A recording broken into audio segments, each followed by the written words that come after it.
Hello and welcome to the Tie's Fundamental Value Podcast. I'm your host, Joshua Frank, co-founder and CEO of the Tie. On today's episode, I'm super excited to be joined by not only one of the smartest and deepest down the rabbit hole people I know, but also a good friend, Hassan Bassiri, who's VP Portfolio Management at Arca. Hassan, it's so great to have you on. What's up, Josh? Happy to be here. Thanks for having me. And so before we even get into it, quick disclaimer, nothing here is investment advice. Don't listen to me and don't listen to Hassan. Definitely don't listen to me. And definitely don't listen to Hassan. I did. It was a bad idea. No, I'm just messing. There's show notes for complete disclosures kind of thing. So let's go right into it. And so the way that we like to start with all of our guests is, life pre-crypto. You were a lawyer. Tell us a little bit about your background. Yeah, so I was before crypto, I was an attorney. I went to law school at Northwestern and then started working in New York for a big four accounting firm called KPMG. So I was doing like cross-border M&A for them. Basically, if you wanted to buy or sell a U.S. company, if you were a foreign company or vice versa. So, I did that for like 8 years. I'm much older than I look. And after those 8 years, I finally was able to free myself from the legal career and jumped into crypto.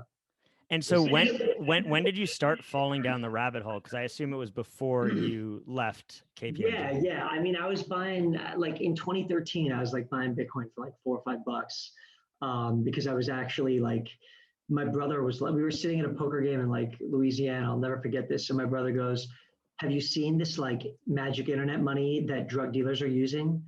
And I was like, "No. And what are you talking about?"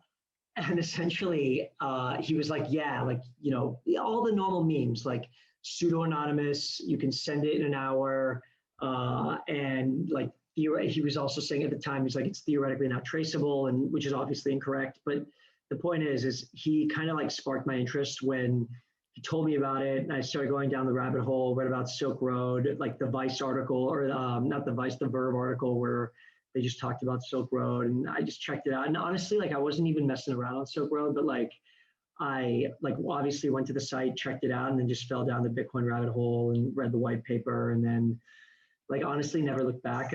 Obviously I've lived through a few crashes and stuff, but ever since 2013, like, and well before I joined the space professionally in like mid to late 2019, like I never really left. I obviously wasn't trading as much in 2017 because I was just kind of a Bitcoin guy because I wasn't as involved, but I was always following Bitcoin. So it was interesting. I lost some money in GOX because that was the only way you'd get paid back then. So yeah, just pretty typical, to be honest.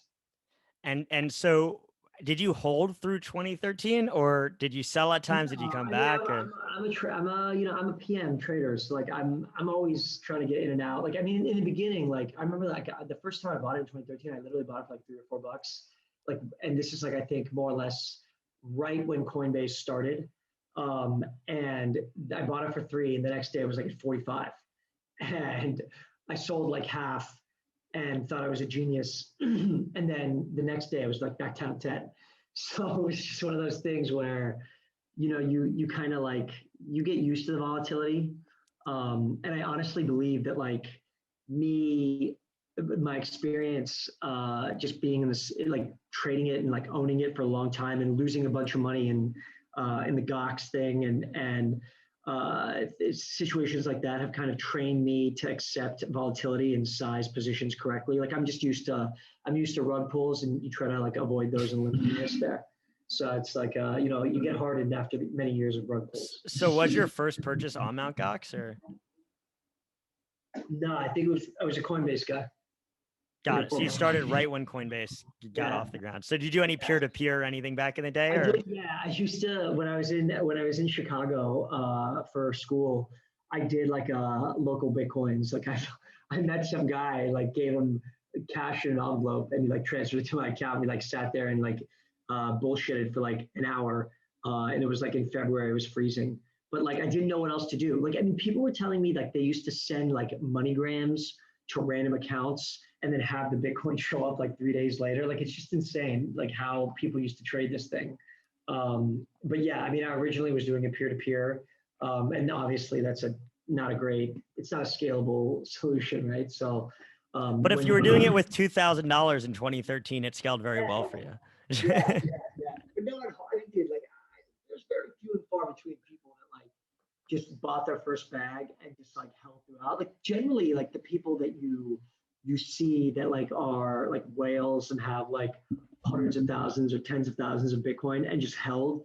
There, a lot of them forgot about it, or they just bought it and didn't even know, and they threw it in a hard drive somewhere, and they woke up and it was at 20,000, and then it went down. And they bought more. You know what I mean? It's not generally if it's a big deal, if the money is a big deal to you, and you bought a huge slug early, you probably you trimmed, But if you bought so much and the money wasn't a big deal and you just held, obviously you minted. So it's it's interesting. That's why I love crypto, because it shows you how important or how people value money personally, because everyone takes a different look at it, right?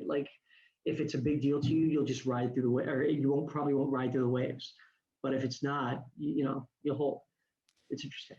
And so, I mean, being in the space that early, you probably were, remember, Purecoin and Bitcoin Green and, all the other, Feathercoin, and all the total nonsense. I mean, if anybody wants to go back, you can go to I think CoinMarketCap has a Wayback Machine or a historical lookup, and just go random date in 2015 and go look at the coins that were there.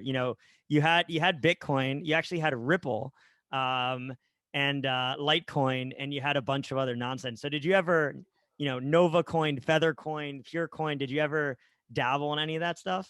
Nah, you know what, because I wasn't in the space full time before 2018, 2019, I really just held Bitcoin. And to be honest, during the ICO craze of 2017, I just straight up I missed it, because I wasn't as active. I wasn't as into the space. I didn't know what was going on with ETH.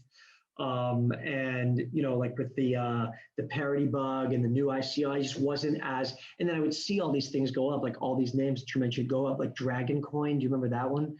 And I just had no clue. I was naive back then, and I probably could have made some multiples, but I basically just bought and held Bitcoin. Wrote it up. Did you claim your Bitcoin Cash fork back in the day and your Bitcoin Gold fork? I did all that, and exactly. I did all that, sold it immediately.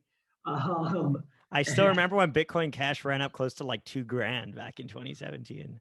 Insane. If you think about Bcash and BSV, a lot of the BSV hasn't even moved. No one's even claimed unclaimed, it. Yeah. It's unclaimed. And that tells you that one of two things, right? Either they don't care, or they don't know, and it also tells you that you shouldn't short BSV, because the concentration of it's a lot tighter. The ownership concentration is a lot tighter, so they can probably print any price they want. But yeah, I mean, it's just one of those things where it's I can't mess with that. But I'm not a Bitcoin maximalist by any means. I think there's a lot of tokens which are, they look exactly like quasi equities, where they're paying you some type of dividend payment, or you're earning some type of yield with the coin. So I mean, I own in the PA, which I've always held before Arca. That's a disclosure I have to make. I'm a big AV guy. Own a lot of sushi. And I've obviously cleared all this with my management team. But big AV, big sushi, and Bitcoin and ETH guy. You gotta have ETH, man. It's and big Binance guy. You need to be messing around on Pancake Swap. So yeah, BNB, FTT, AV, sushi, and Bitcoin. And so let's get into that. So how did you actually end up leaving KPMG and joining Arca? I mean, when you were one of the first employees at Arca, Arca's because, is one of the preeminent, crypto hedge funds at this point. But when you first started, it wasn't. And so how'd you find Arca? How'd you decide you wanted to become a portfolio manager in crypto? What drove you to leave? I mean, you had a law degree, and then you went and joined a small, fund startup, right? How'd you? Yeah, my parents were not impressed, I'm assuming. Were not impressed. They recently forgave me when I told them my bonus. But no, I'm just kidding. but Basically, look, so I was, I was doing a lot of cross-border M&A at KPMG. All my clients were private equity guys, and I would like look through a lot of their models and valuation stuff to like see how they're valuing their portcos. And I just became really interested in that stuff and like the valuation and the financial analysis. So I became a CFA in like 18 months while I was at KPMG, just to kind of, I thought it would maybe like help my craft, my legal craft, and like a little better in the sense that like I would understand the financials, be able to go through the financial statements and stuff. So it ended up not really applying, but what it did do is like I was able to like kind of get some interviews at asset management companies. And one of the asset management companies I interviewed with was Guggenheim in like 2016-ish. So while I was at Guggenheim interviewing, the guy I interviewed with was one of the early founders of Arca. And so he like after the interview, he was like, look, I can't hire you. You don't have any experience, but let's stay in touch. So after I interviewed him and like after he said no job for me, 2 years later, I saw that he was like starting Arca with a few other founders. So I reached out to him, he reached out to me and said, hey, we're launching this fund. Are you still into crypto? Because he asked me during the interview, pitch me a long idea and off the run long idea. And I pitched him Bitcoin. And his response was, I think it's interesting, but like, I can't pitch that here. I would get fired. Like there's just too much career risk. And at the time, Bitcoin was not, I don't even remember the price, it was 2015, 2016. So it hadn't had its like parabolic. Yeah, probably around $1,000. And so, he knew I was into it. So like when he launched the company or founded the company, he reached out to me. And so I came and I interviewed with him and Rain and Jeff and Katie. And he was like, hey man, I want to do something with you. Like, we're happy to extend an offer. And I was like, cool. He extends the offer. I accept. And then a week later, he's like, yeah, I'm leaving the company. So, I mean, after that, but like I had a good feeling about Rain, our CEO, our president and CEO. I had a good feeling about Jeff, our CIO. I hit it off with Katie right away. She's our head of research. And like, I was just ready to leave law. I paid off all my student loans. I was ready to take a swing. And like, I honestly have never been happier in the space. Like, I just look at the talent that's coming in. Like, we're interviewing kids that are like Yale MBAs now, or went to Harvard undergrad and Stanford. Do you think you would have gotten a job if you interviewed now with your KPMG resume? No, quite honestly, no. Like I'm a really honest person. Like I have to be in this. I mean, I'm with you. I mean, I started my company when I first started it. If I was interviewing today with the amount of experience I had and my knowledge of crypto, there was no chance I would have gotten a job. No shot. Like look, you'll take a look at someone's, like I thought we're looking for people right now. So if you're listening to this podcast and you want to be a analyst for us, like DM me a resume and a one-pager on DeFi. But after that, and your degen score too. And your degen score. Degen score is very important. Like if it's not at least a Chad, you're not even in the application. But no, seriously, like the level of talent flowing into the space is really impressive. And it's not just like the finance bros, right? It's the computer scientists who have like doing comp sci and finance. It's the traditional finance people with like knowledge of like trading systems and risk management and things like that. So I'm pretty impressed with just the quality of talent flowing into the space. And yeah, objectively, could I have gotten the job 2 years ago or 2.5 years ago at this point with my KPMG resume and limited crypto experience? No. Like, I mean, I could trade options. I still do that sometimes, but like generally, no. I'm very lucky. I'm very fortunate, and I'm very happy to be here. And I'm bulled up on the space, bro. Like, I want the space to succeed. I don't believe in quick money. I believe in like I'm long-term greedy. I'm not short-term greedy.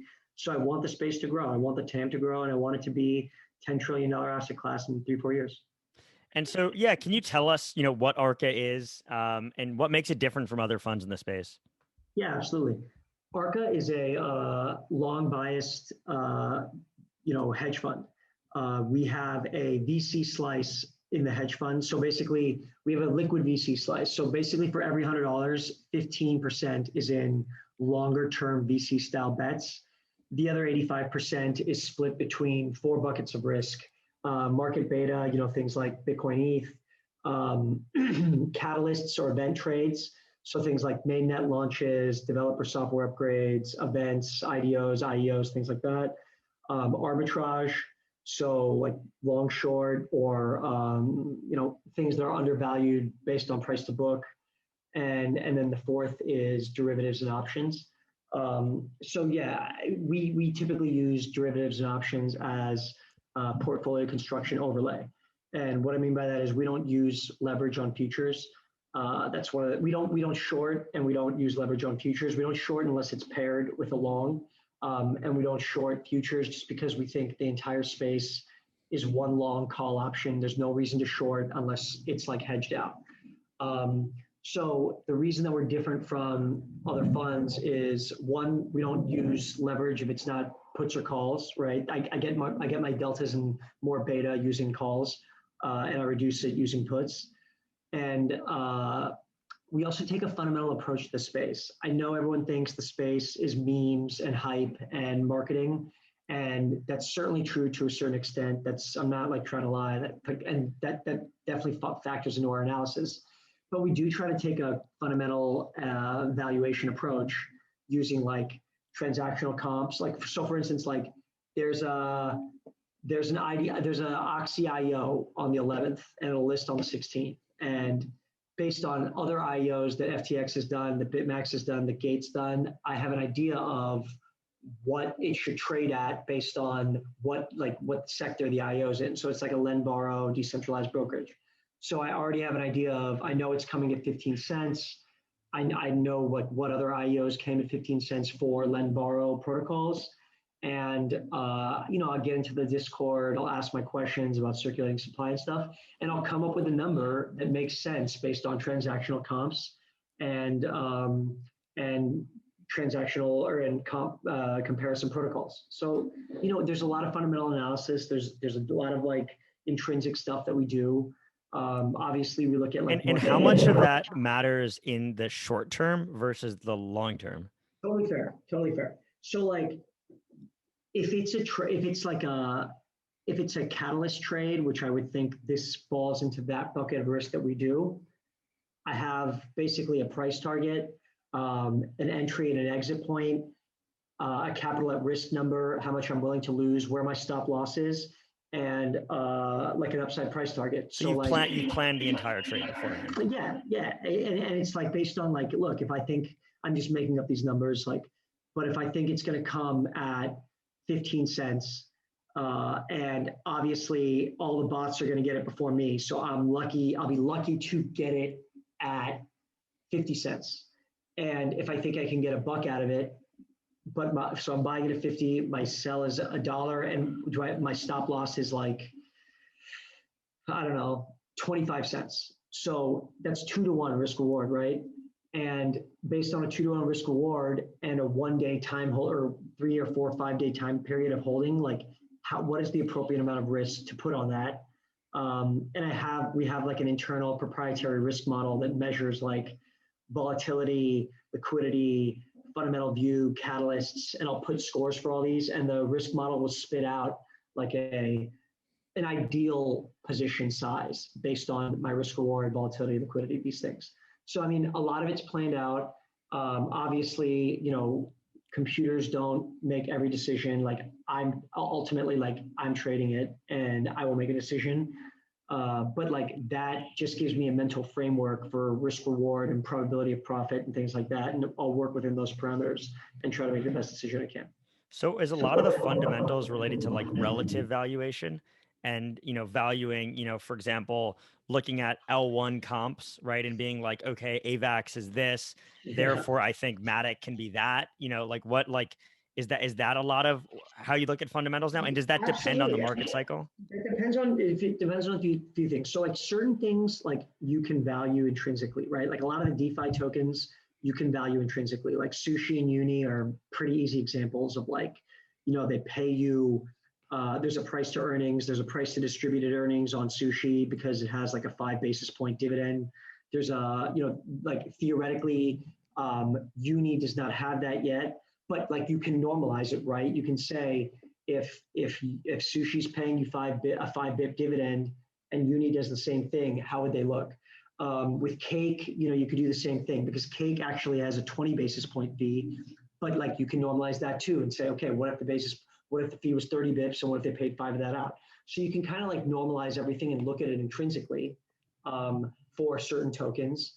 And then you can use that intrinsic value and drive like what that should be worth, and then look at comps too. And then you can compare the two. Like, what do I think it's worth intrinsically? What is it worth trading at comps? How far are those two apart? And you'll see that like, yes, there's definitely some like dislocations. Some coins just rip. But for the most part, like the market is doing this. Like, there's a reason that L1s are just ripping face. And it's because Ethereum's like a $200 billion asset right now, probably over that. And Avalanche was like I think a $200 or $100 million asset on the first of the year, and now it's over like 4 billion. All right, you know what I mean? And it went from like $3 to 60 at one point. Like that's amazing. Like obviously it's come back, but I'm saying the market is doing that. The market's saying ETH is worth 200 billion, so something that has X number of users or this many number of transactions should be worth 25% of ETH, 20% of ETH. So the market is already doing that, and we try to take a similar approach. So I don't think it's as much nonsense as a lot of people think. Obviously, there's some dislocations, but I do think a lot of the good funds like ours are doing this to get a sense of value. And so how do you guys think through, FDV? So for anybody listening, fully diluted value is basically the value of all of the tokens were in circulation. So you have, the circulating supply of the asset, right? Let's say, let's take Flow as an example, right? Flow has about 1.5% of their supply is circulating out of the total supply, and Flow is trading at a $40 billion valuation if all the supply was circulating. Another example is Serum. Serum is trading at a $60 billion FDV, fully diluted valuation, which is wild, even though the liquid market cap is maybe a couple $100 million. And so when taking kind of a fundamental approach, how do you think through FDVs? And I mean, we were chatting about this earlier. Avalanche, for example, unlocked a ton of their supply and ripped this week. And so like unlock, it just ripped. Yeah. So, I mean, how do you guys think about that? And like in the short term, does it not even matter? Okay. That's a great question. So here's how we think about FDV. In a bear market, generally you look at FTB because everything's probably getting nuked anyway, right? So you kind of want to understand at what price you're buying that fully diluted network. Like what's your entry price? In a bull market or in a market where I'm not holding it for the long term, it's more of like a catalyst trade or something like that, I look at the circulating supply based on my holding period horizon. So if I'm in Serum, like if I bought Serum when it came at like 90 cents on day one, and I know that no supply is hitting the market for a year, because that was what they promised. I think they said like 250 million for the first year or something like that, and then invests linearly for the remaining 6 years. But the point is, when I'm doing all my calculations and everything, I just look at the circulating supply based on my holding period. So I would just do it for the 250 in this case, because that's actually, I'm looking at CoinGecko and it says circulating supply, total circulating supply for the first year is 161. So I would just use that 161 number, because while I'm in the trade or I'm in the investment, that's the max number of tokens that can hit. And projects are smart. They know funds and other traders are doing this. What they're doing now is they're playing games with the circulating supply. Like there'll be some amount that's like locked, but considered not circulating, but it is circulating. Okay, what I mean is like, it'll be locked. It's out there. It's minted already, yeah. It's minted, but it's locked. So it's circulating, but it's not available. Things like that. And that just kind of impacts liquidity. I don't really think that impacts underlying like value. So, but that's how we think about it. Like, and again, like Cake has had an amazing run. Cake has no supply cap. It's just going to keep coming. So, if I'm in that trade, what I'm thinking about is like, one, as Cake continues to attract liquidity, I think it has over like 2 billion in it. Are the devs going to realize that like they need to kind of limit that perpetual inflation? Right. I mean, and the thing that you can do, I mean, I know not every fund is able to do it because it's on their mandate, but you can also stake Cake and, you Yeah, can, earn those rewards yeah, as absolutely. well. And like, and look, like, I don't necessarily, I mean, we're in a bull market, so you're obviously a little more lenient. The reason Cake has perpetual inflation is because they want to incentivize TVL growth within PancakeSwap. And like, to a certain extent, I really agree with the fact that like the second, like if you look at a lot of tokens, I look at like 10 tokens a day. So like if you're looking at all these tokens, the second the reward supply, the emission supply drops drastically, everyone sells, right? And like it's almost like a step function in the price. Like the price will go up, the emission percentage will drop, and the token will nuke. And so by just doing perpetual inflation, getting assets into CakeSwap and facilitating, easy trading, low fees. I mean, the APR is still 134% on staking a Cake. Yeah. Yeah. Yeah. Here's some alpha. You can stake stablecoin pool on Cake and earn 100% APY. It was Right? 140 last week. There you go. And I think, and obviously BNB trades like a levered Cake. They're obviously very correlated. BNB is everyone's favorite freaking token. Like, as BNB goes up, Cake will go up, the APY will go up. I'm a fan of Cake. I don't care. I'm a fan of all of them, but like I like Cake. I even got Katie to be a DeFi power user on Cake, so I feel like I've won. I mean, we love BSC too. I mean, we've all started to switch over to BSC because it's just so much cheaper. It's so much faster. No, definitely. It's cheaper. It's faster. It's the transactions don't fail. I think for first time users and non DeFi power users, it's way more digestible. It's not as intimidating. And you can kind of learn. Like I don't know anyone that understands all the DeFi analysts I speak to. I speak to probably like a lot of the analysts in the space and a lot of the top DeFi analysts. Like all of us are playing with DeFi all day. Every single protocol on every single chain. We're messing around with it. We're putting money in. We're losing money. We're trading it around. We're seeing how it feels. And it matters. It definitely matters. And I think with Cake and CDFI, the user access and the Binance distribution, the power of Binance is going to lead a lot of people into this cycle. So and that's good for DeFi, and it's good for the space, I think. And so what are I guess we already kind of hit on this, but like I'm more interested not in what your day-to-day roles are, because it sounds like it's researching DeFi. I think you're very, very focused on DeFi. It's obviously putting trades on, planning your trades, things like that. But I'm wondering how your roles changed since you first started, because when you first started at Arca, I'm assuming you weren't, connecting your MetaMask to BSC or, looking into, creating an AVAX wallet and connecting that to, MetaMask and things like that. So Pangolin. And yeah, exactly. And buying Pangolin on Pangolin, because that's the only place where you can actually trade Pangolin. I love that name, Pangolin. It's a good name. It's a great name. It's a great name because I don't even understand why they would name it. I mean, it has to do something with like crypto Twitter for sure.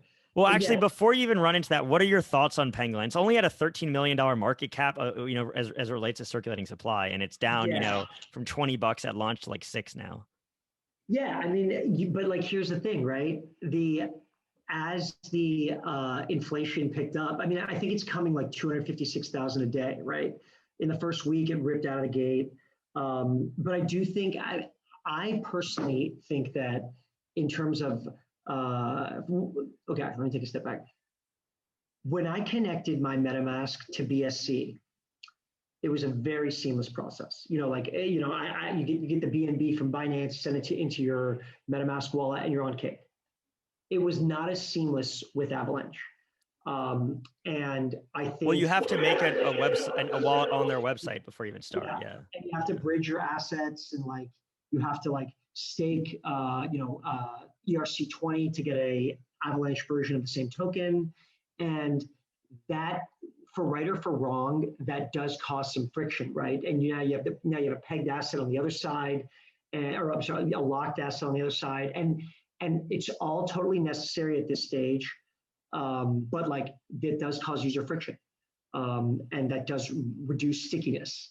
But what I don't think, what I think is like, as long as those, capital is mercenary, and with respect to Pangolin, I don't know what the APY is right now on Pangolin farming, like the various pools, but like as long as it's beating whatever the borrow or lend rate is for ETH or for those assets, it's not a bad play, right? You're getting it, you're getting a token which theoretically in 5-6 years could be worth something, and it's still a good return on your money, and a lot of these pools, like if you think, the way I think about yield farming, we don't do it at Arca, but like the way I think about it is like, if you have two assets that you think are generally range bound relative to each other, or mean reverting relative to each other, it's not a bad idea to stake them in a pool.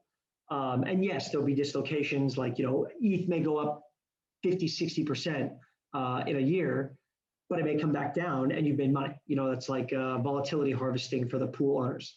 So I think, and this is not, by the way, this concept of like when you yield farm, when you don't, is something I spoke with about, like Arthur from DeFi Capital.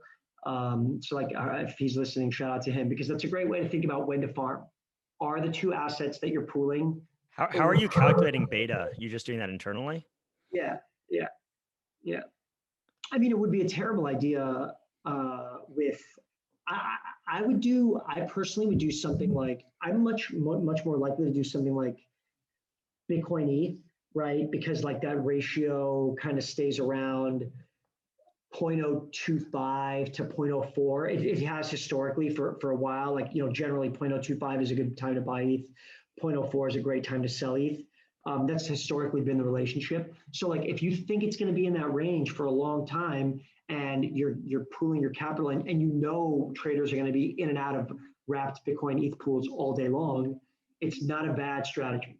I personally don't do it, but like that's when I think it makes sense. It doesn't make sense when you have like a stable coin and like a new and a new highly volatile, like shitcoin that just came out. I mean, but that's why they give you the multiplier for the rewards in those pools, right? To compensate you for the IL, because you're gonna get cocked on IL there. Yeah, you're gonna get destroyed. So you need like a 40x multiplier. Yeah.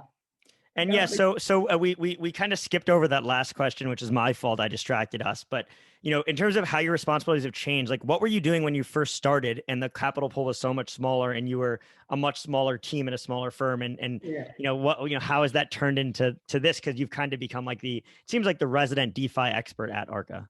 Yeah, no, not an expert, man. I feel like, God, you miss, DeFi's moving so fast. I could have like 10 analysts, so it would be behind the space. It's just coming so fast and furious.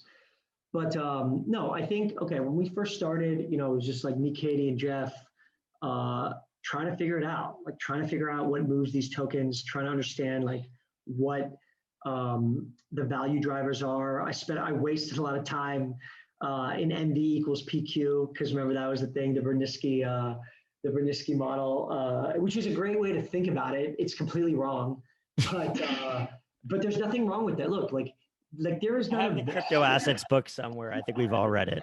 Yeah. I mean, look, dude, there's not a single valuation model intrinsic that will spit out an accurate price prediction for these coins. I'll tell you that right now. Like, but yet I do them every day. And the reason that I do it every day, and the reason we do it every day, is because it just sets a framework for a way to think about it. And so I'm telling you this to say, like, in the beginning, I just spent a lot of time trying to figure out what moves these coins. Like, does this valuation NV equals PQ make sense? To be honest, like, a lot of the coins we were looking at were like launched in 2017 ICOs, 2018 ICOs. So when I started in like 2019 or 2018, they were coming to mainnet.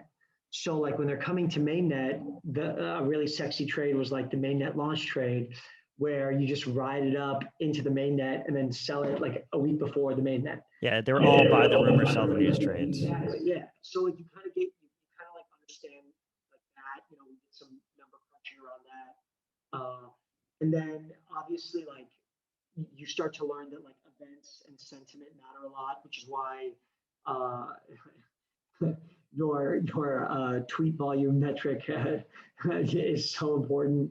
To be honest, I'm not a plug. Like tweet volume is important, man. Like you saw recently, you saw like Bancor, the tweet volume on Bancor ripped, and of course the token was up 30-40%. Crypto Twitter is a real thing. Crypto Twitter is our Bloomberg, and I spent a lot of time like trying to understand the dynamics of that. Um, and it's tricky. Like I spend, when you first start, you just read and read and read and read and read, and you try to like understand who's important in the space, and then you kind of just learn. And now, whereas like earlier, I felt like I was like looking for the best data sites and looking for like where I would get my news and stuff like that. Now you have all that. You have the TIE, you have Masari, you have the block, you have Skew, you have Deribit, and you're just trying to understand like relationships. So now it's like when I come in, I'm looking at the lending rates on AV, I'm looking at DeFi rate, I'm looking to see like whether TVL has popped or not or gone down and why that would be. Like, is the ETH price higher or lower? What are the lending rates on stables on AV? And what coins are being borrowed heavily. So like, you knew looking at AV that big data protocol was going to be a massive farm because everyone had like borrowed all the Wi-Fi off AV. Like the borrow rate for Wi-Fi was like over 100% or like 100% because Wi-Fi was being borrowed, but not to be shorted, but to be farming on big data protocol. So you just kind of get an idea of what to look for. Whereas in the beginning, I had no friggin' clue like what was driving these coins other than like shilling. And mainnet launches. And now there is some value. There is some fundamental intrinsic value that you can model and look at, and there's relative value, which I think is more important. And you're looking at that value relative to total circulating supply and emission rate, and trying to come up with a number. So like it's changed though, dude. Like I'm so behind. I can hire like 10 guys and we wouldn't catch up on DeFi. Like the stuff that DeFi is doing is just like. It's funny, we have on our team, we have a few guys that are really down the DeFi rabbit hole, like to the point where they're trading on near and like all this, on like really deep trying to find stuff. And it's funny, like every time, you and I chat, we both have a completely different list of DeFi stuff. Just because it's infinite. Well, dude, like I think a big part of DeFi is the treasure hunt. It is the treasure hunt. It is the treasure hunt. But a big part of like, it also depends on what you're looking at. Like, so for instance, like people are like when they talk about cake, I'm not even, we don't even hold cake, but I'm just saying like for cake, there's massive volume, right? The volume is like through the roof. I don't have the numbers in front of me, but like you could pull it. It's really ridiculous. It's like doing like well over 750 million a day, or was. People are like, well, it's theoretical. It's wash trading, right? It's wash trading because the transactions are cheap and they can ping it back and forth. Or do the volume for low fees. So it's kind of like Tron's volume or like something like that. It's wash trading. But the truth is a lot of the volume on cake is arbitrage. They're arbitraging the price of ETH to be in Binance BNB or Binance ETH versus regular ETH. Selling it in the stables if it's high and buying it elsewhere if it's low. They're doing a lot of like arbitrage with the mirror assets. If the pool token price is lower than it should be, they'll buy it and sell it on the Luna chain. So things like that. And I think that's why DeFi is so amazing, is because like, you have these flash loans, which are intended for arbitrage opportunities. And they're also all like they're arbitraging opportunities and like bringing them back to equilibrium, but they're also used in hacks. And that same tool, that flash loan, is making the market more efficient and causing rug pulls, right? So that's the beauty of DeFi, is like the tokens and the tools that you have available are trying to find their home and trying to find a fundamental value. And it's a big, it's a limit. Like the TAM is literally in the hundreds of trillions. So it's only natural that there's a lot of these projects. So the TAM is in the hundreds of trillions, but DeFi isn't. now. Being you guys are a large fund at this point, right? I mean, I think we Yeah. can put you in that bucket. How can you actually interact with a lot of this stuff? I mean, there must be some stuff now where, maybe 6 months ago or 12 months ago, you'd be able to get in on a trade. But like when you're talking about DeFi, like Pancake Swap, arbitrage with, Binance, or with, trading the asset on Binance directly, or wherever else directly.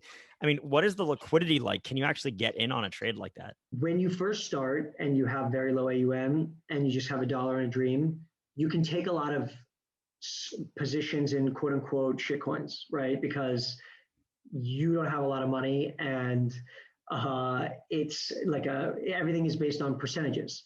So if I have a $5 million fund and I want to put 10% into Pancake Swap, that's not that big of a deal. Like that's a core position now, right? The 10% position in Cake.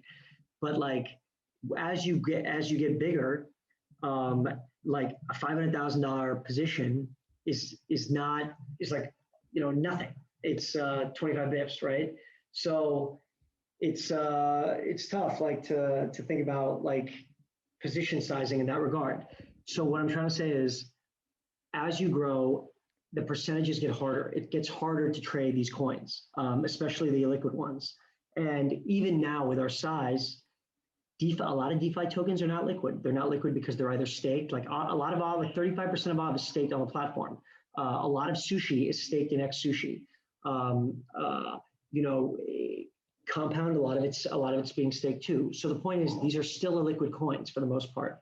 You can trade them, you can get out of them, but they are liquid. So that has to be factored into your position sizing. We own a lot of AV, we own a lot of sushi, we own a lot of uni. And we own some comp, and like these are like my ride or dies. I'm not looking to trade them. Like if they get out of control, yeah, we take prints. Like when Av just decided to go berserk and went to like 550, and when I think BNB went to 350, do you trim the edges? Yeah, you trim the edges, but like I really believe in these tokens. And if you look at a point you raised earlier, you look at the top 10 in 2017, it looked nothing like the top 10 now, right? And I think if you look at the top 10 at the end of 2021, it's not going to look like anything it does now. Like I think until you see numerous DeFi tokens in the top 10, like I think Uni's already there on a fully diluted basis, but like until you see like Sushi's a little smaller, but until you see like Sushi, Uniswap in the top 10, I still think DeFi is undervalued. I totally understand like Litecoin as a trading vehicle. I understand Cardano as a trading vehicle. Like these are big liquid tokens that bigger funds can take positions in for market beta. So I get it. I get it that they're trading, that they're beta vehicles. But in terms of like underlying fundamental value, which is what Arca does, I don't understand it.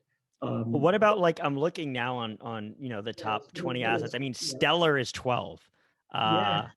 NEM. I've never heard of a fund take. I mean, I don't know. Maybe you guys have a position. I've never heard of a fund taking a position in NEM.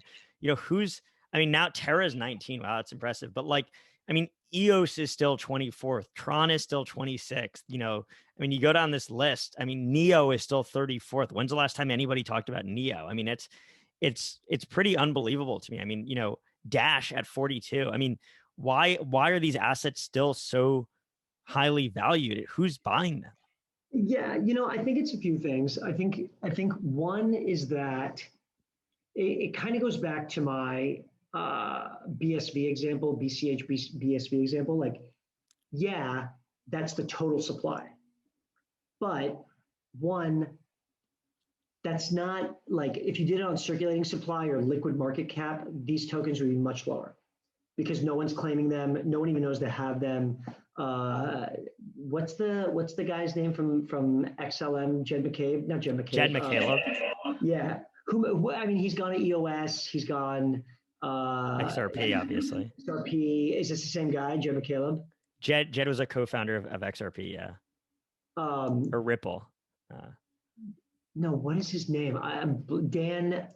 God. Oh, Dan Larimer. Yes. Thank you. I try not to remember these guys' names because they're not doing. But like, basically, look, like Dan Larimer has a boatload of XLM. He also has a boatload of Ripple. He also has a boatload of EOS. And like, I bet you a lot of his supply hasn't even been touched. And, so these numbers that we're seeing, they're based on fully diluted supply that hasn't touched the market. Yeah, and I mean, I think to your point, a lot of the new DeFi stuff is a lot more fair launch than the 2017 ICOs were. Yeah, dude. Yeah, I mean, like it's I understand. Like, I get why funds like to trade Cardano. I mean, we don't, but like, I understand why.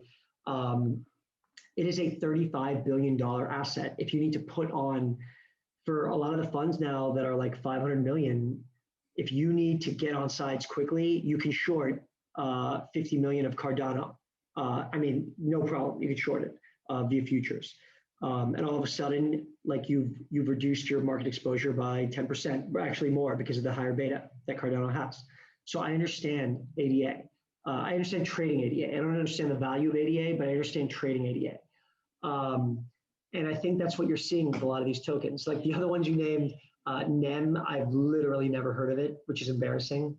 New economy movement. I mean, that's been around forever. Yeah, I think Theta is another one that I don't get. Like, it just goes up, and I don't know why.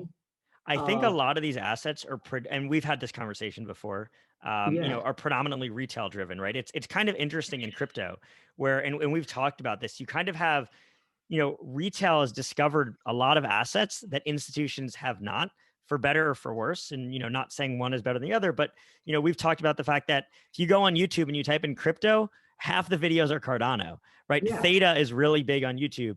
Doge is giant on not Vine, what's the TikTok, right? A lot of these things are big on TikTok, right? XRP is giant among retail investors, and it's kind of quite interesting. And you see a lot of times, I forgot who it was. They weren't pointing fingers, but they were like, why is Cardano worth $35 billion? And I think it was Novogratz this morning. He's like, I've traded everything, but I don't understand Cardano. I understand why it's at $35 billion. And no one really gave a straight answer. Yeah, and that's, look, dude. Like, honestly, a lot of this space is based on, like, so for me personally, when I'm in a trade or I'm investing in something, like, I really have to believe in it, and I really have to, like, because like a lot of the times when you put something on, it's going to go down 25%, and you have to be willing to buy more. And that down 25% move, that's just market beta. Like, nothing's even wrong. Or maybe and so when you're positioning, when you're identifying an asset, how much do you put in on that first allocation versus how much are you readying up for, it later? depends on like time horizon.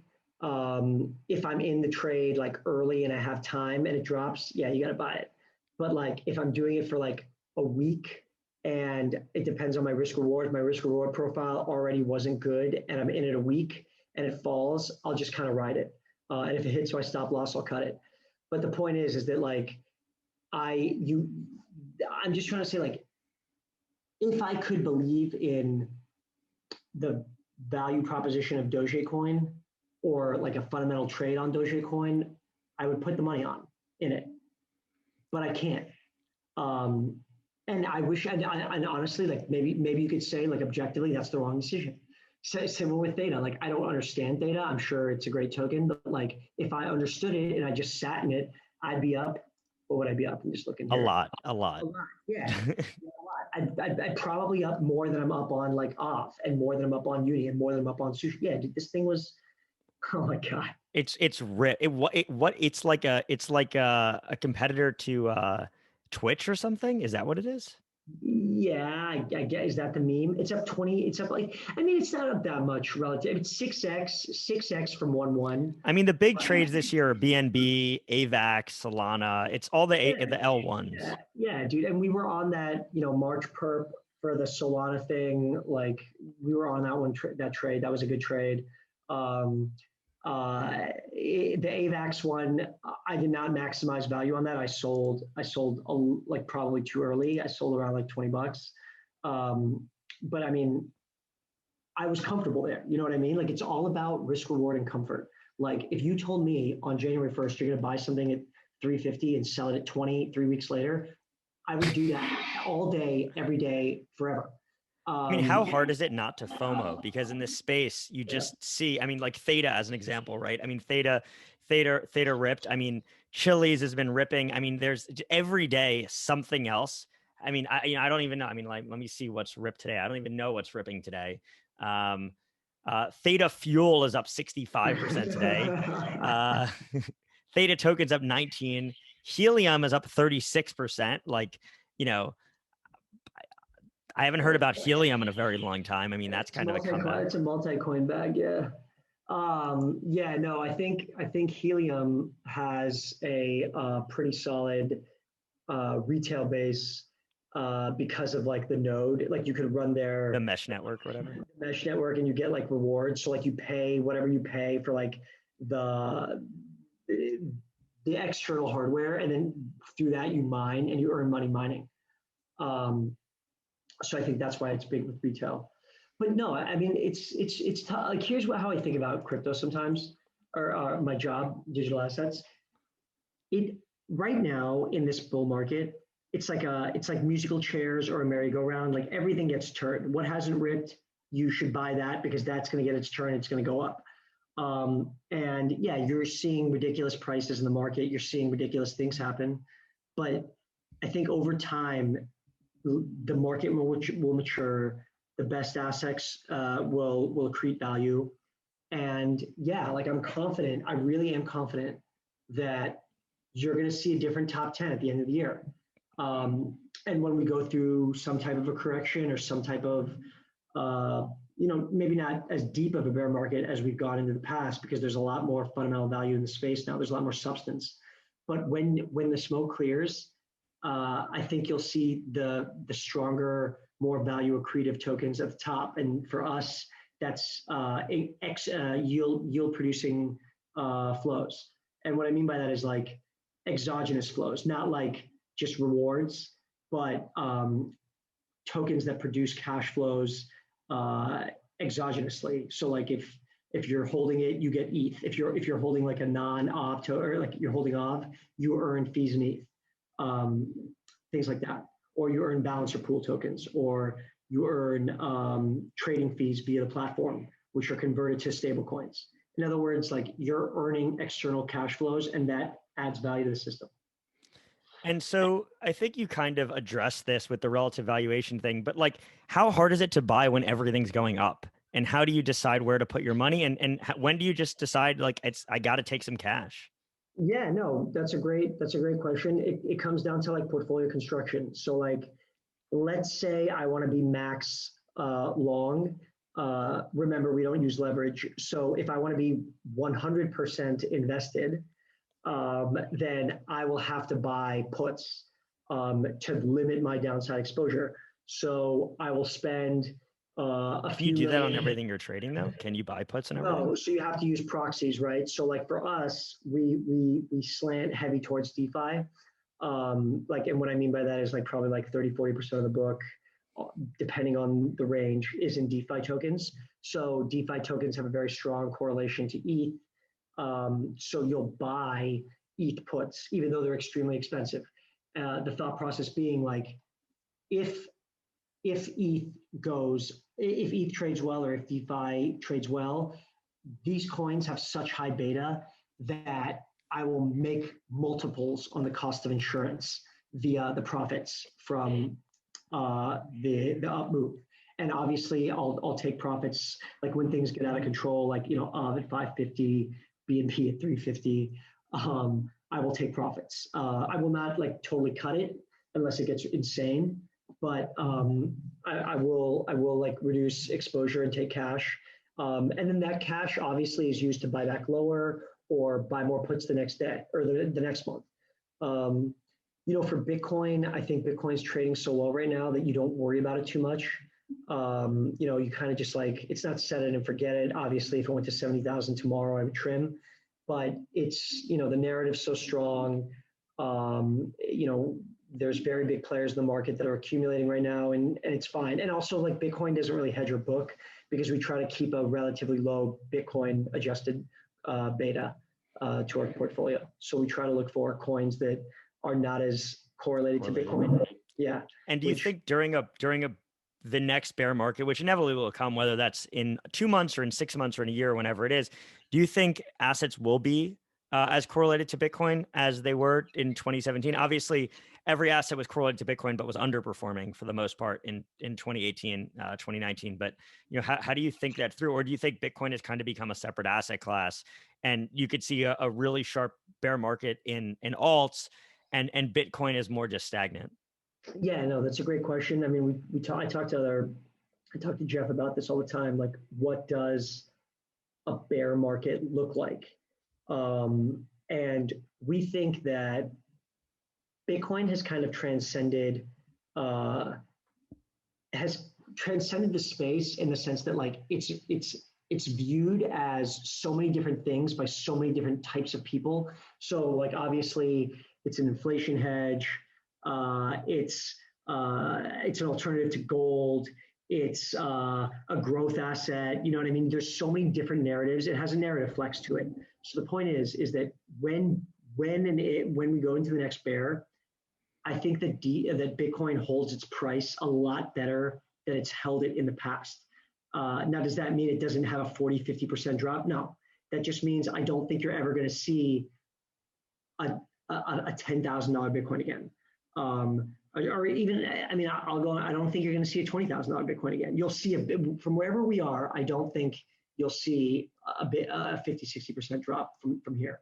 No, I mean, I'm in agreement with you. I mean, there's so many buyers and there's so many people that if they're not fully allocated, they're ready to allocate. So I'm in the same boat. I mean, I think, And the people, yeah, go ahead. no, just say, I think certainly there's going to be a correction in some of this, DeFi stuff and some of this new movement. Because when an asset like Avalanche goes up 20x in like a few weeks, it's bound to correct, right? And it will correct heavy. But with Bitcoin, I just don't see that happening. Especially, I mean, you're having the same conversations that we have with pensions and endowments and MFOs. I mean, this is real capital, right? I mean, endowments are not buying Serum right now, and they're not buying Pangolin, but they are buying Bitcoin. Yeah, and another interesting thing to note there is that they're buying Bitcoin.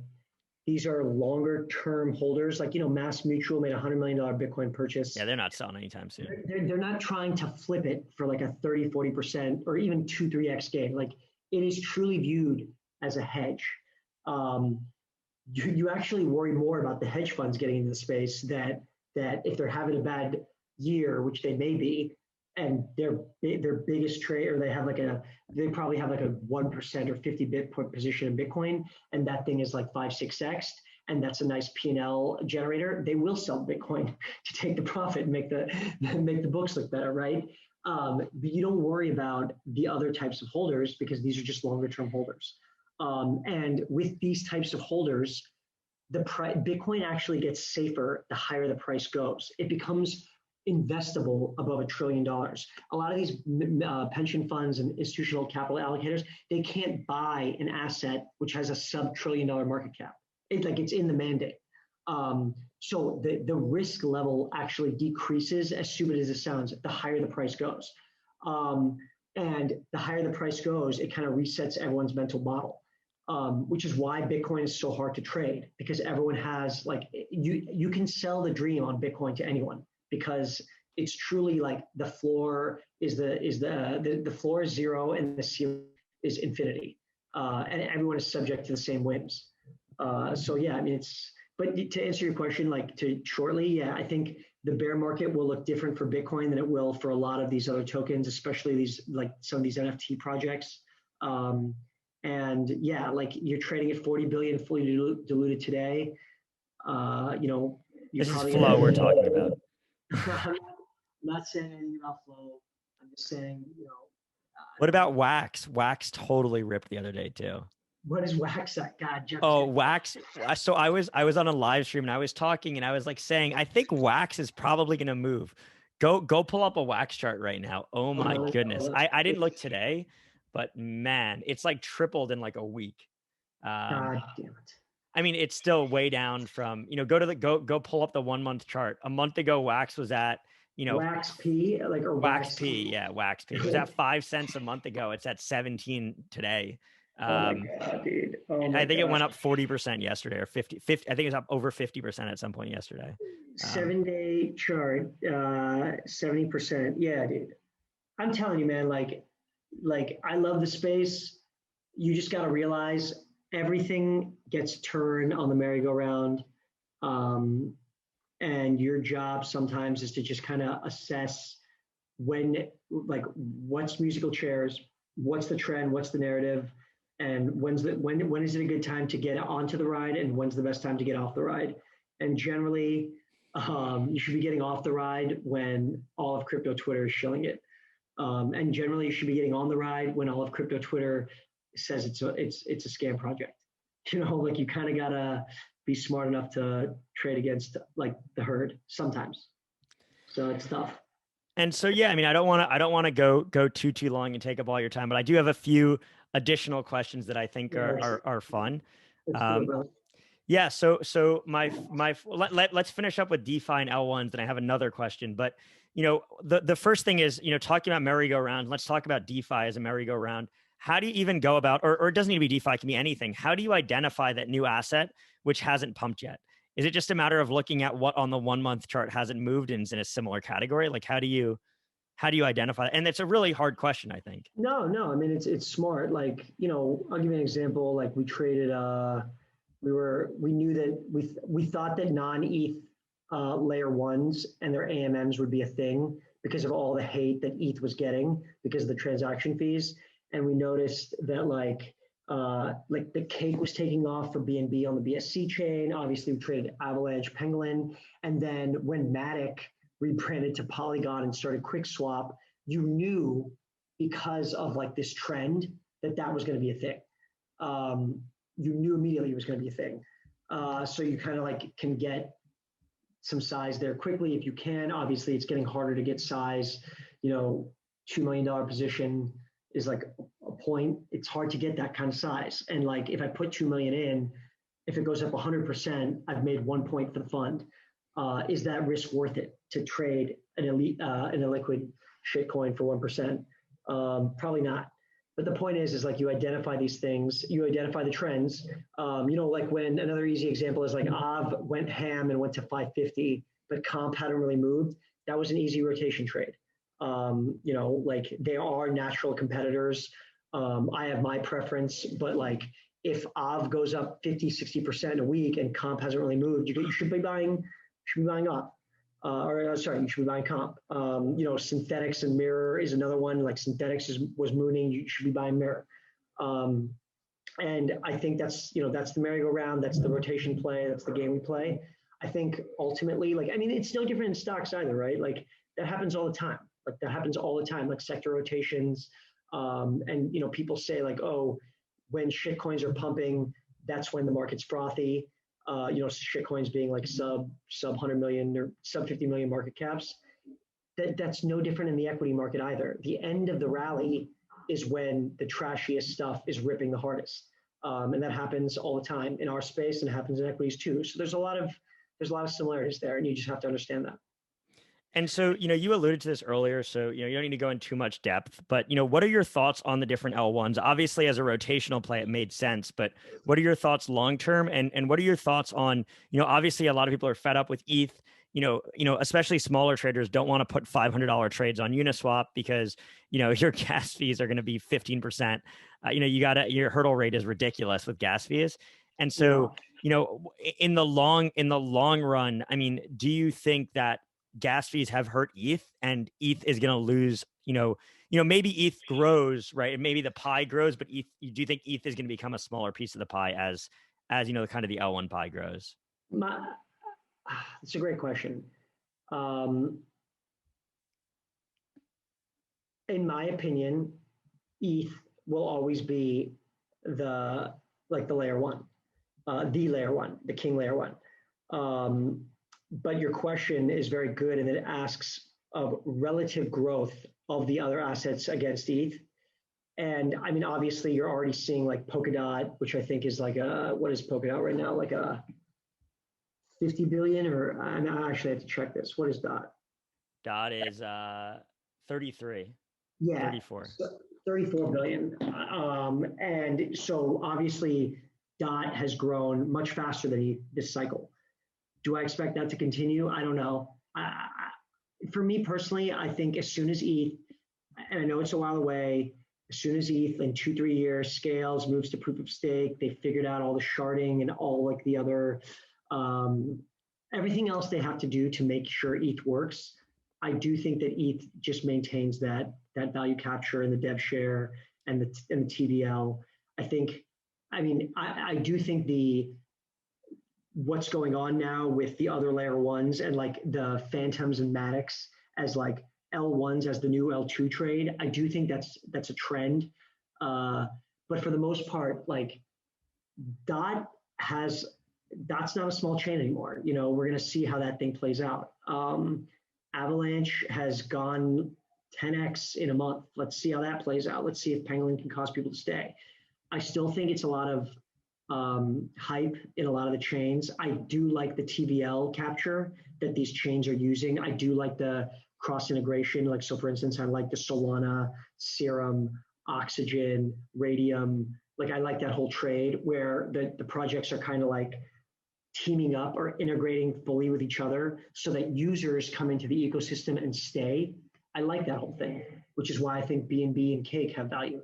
But we'll see when the prices like drop a little and the APYs drop a little. We'll see what chains stay, have staying power.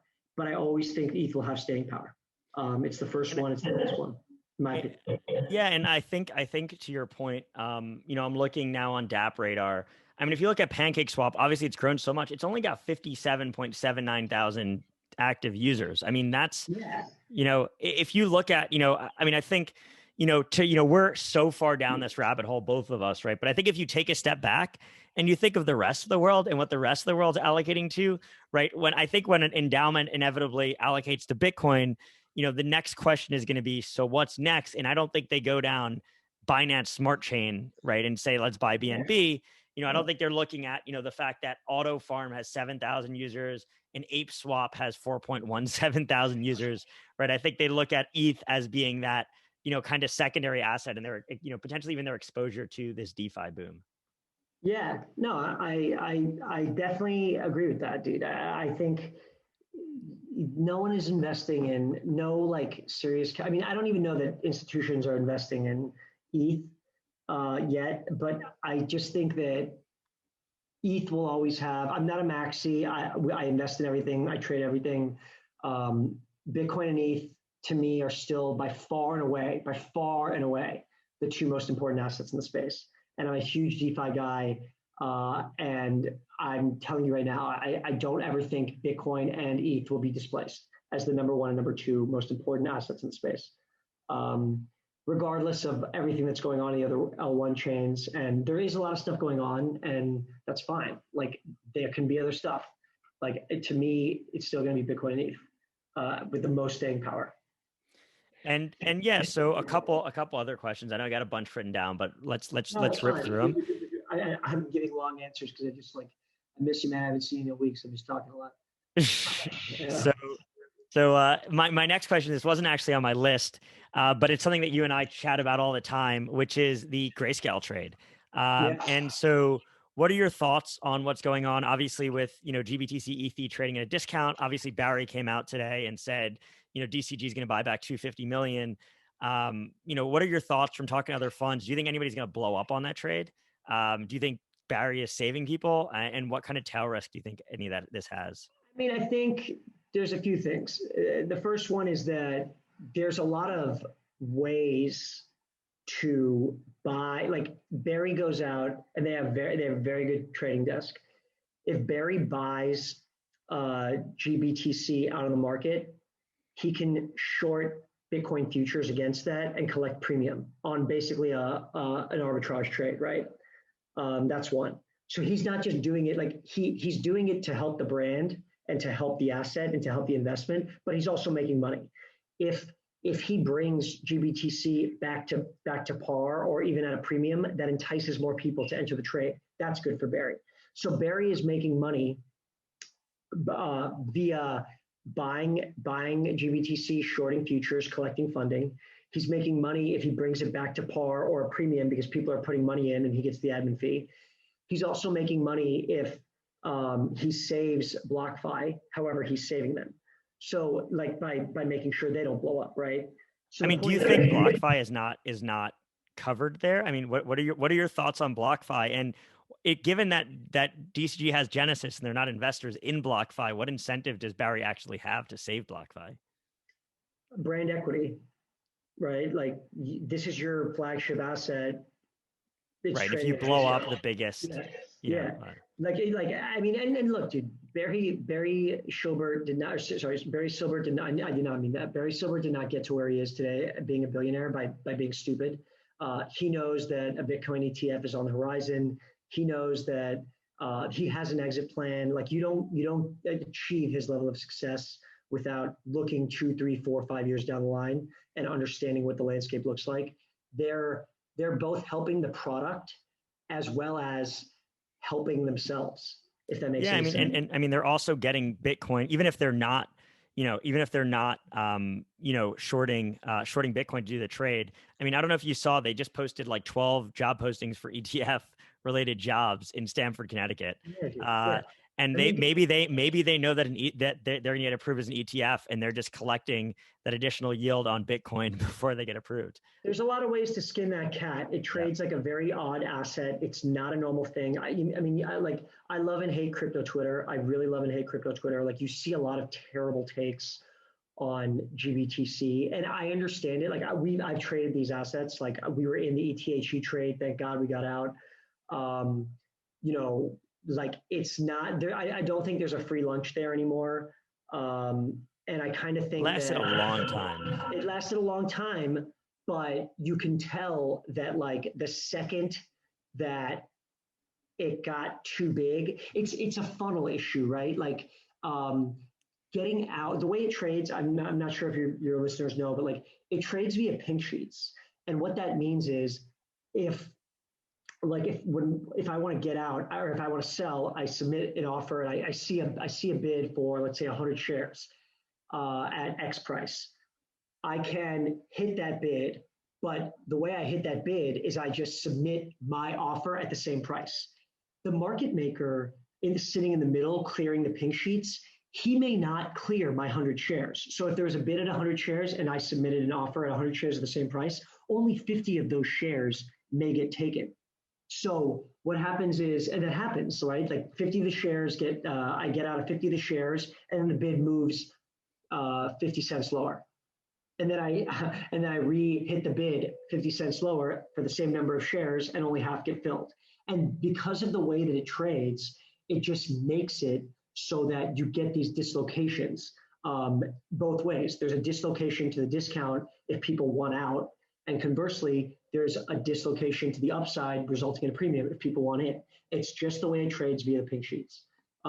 It's pretty opaque. OTC trading is opaque in general, and it's a function of that.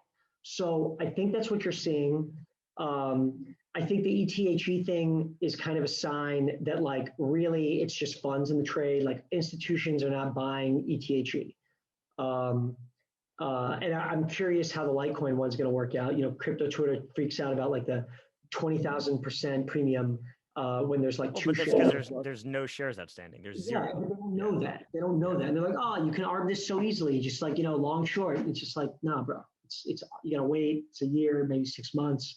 There's a ton of people ahead of you. Market maker may fill your OTC bids. It's tough. It's making money in crypto is not easy. People think it is. I mean, right now probably is, but like it's not as easy as people think. So on the kind of my last question for my final question on the topic of securities, what are your thoughts on the rise of crypto related stocks like Marathon Patent Group, MicroStrategy even, but I'm talking more like Canaan and mining companies and things like that, and also the launch of the Coinbase IPO. I mean, do you think these things are bubbles? Do you think they're trading at ridiculous valuations? Do you think there's opportunities here? I mean, MicroStrategy corrected 50%. So, I'd love to hear your thoughts. Yeah, I think that it's ironic that people always make fun of crypto, but like the real world has a lot of similarities, right? We were just talking GameStop about, hit an all-time high today and then yeah, corrected 40% in 25 minutes. yeah, but I'm saying like there's a lot of similarities. Like we were just talking about shitcoins ripping for no reason or ripping on the merry-go-round. And I think you're seeing a lot of that in these assets. Like if you look at the valuations of like Riot, which is I think it's a mining company. I'm not overly familiar with what Marathon Patent does. I know Mining. yeah, mining. Okay. I just think, it's a levered Bitcoin play. It's exposure to the space. And on a fundamental basis, yeah, like are these mining companies, even if everything went right and the Bitcoin price kept going up, could they mine at the valuation? I don't know what mining multiples are, but like, could they mine as much Bitcoin as they're trading at on a valuation basis? I highly doubt it. Right. But I think it's people want exposure to the space, and this is a levered play. And we don't just trade digital assets. We do look at some equities, so they're interesting plays for us too. And I think that Coinbase will be the easiest plug and play IPO for a lot of the brokerage houses, a lot of the institutional money managers. If Coinbase comes at $100 billion, that's not a small asset. You can be an institutional allocator and invest in that stock, and that's going to be a huge boom for. I don't know that it's a huge boom for Bitcoin because I don't think Bitcoin needs Coinbase, but I do think Coinbase needs Bitcoin, and so I think it's a much bigger. Bitcoin is a much bigger boon to Coinbase than Coinbase is to Bitcoin. And so I think if Bitcoin does well, I know I'm like talking a lot, but I'm saying if Bitcoin does well, I think that people will flock to the Coinbase stock as a proxy. And I think Coinbase stock is going to do well because I think Bitcoin is going to do well. And so my final question is, what is the shittiest shitcoin that you see people buying now?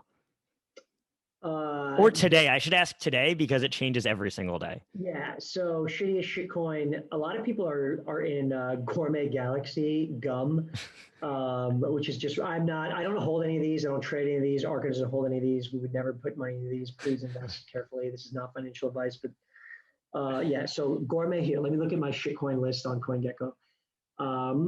Is 78 cents last Thursday, went up to 207 today, and then dropped 13%. So Gourmet Galaxy is one, good gum. MXX is like the OV of BXC. Theoretically, that's the meme, is the OV of BSC. So MXX is a shitcoin. Freeway token, I don't even know what that shitcoin does. It must have something to do with freeways, so there's definitely utility value there. Like, God, dude, there's so much garbage.